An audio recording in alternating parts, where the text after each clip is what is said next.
DJI-को होस् म्याक्सन 6 without case आउने भएको हुनाले र हार्ड केस किन्दाखेरि त्यसको रेट चाहिँ मार्केटमा 5000 भन्दा बढी पर्ने हुनाले मैले चाहिँ यो अप्सनको रूपमा यो वाटरप्रुफ केस किने।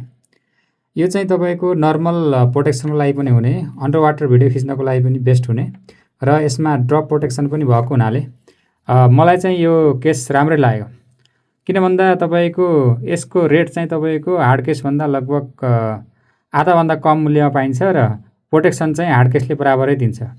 मात्र यसमा चाहिँ तपाईको टच स्क्रिन हुँदैन। यसमा हाम्रो क्यामेरा सेटअप गर्दाखेरि पहिले नै सेटिङ मिलाइसकेपछि यसभित्र राखेपछि हामीलाई मोटो ब्लग गर्दा होस् अथवा अन्डर वाटर सुटिङ गर्दा होस् यो केस चाहिँ मलाई पर्फेक्ट लाग्यो। त्यसैले मैले चाहिँ यो किनेको हो। यो चाहिँ टेलिसिनको वाटरप्रुफ केस हो।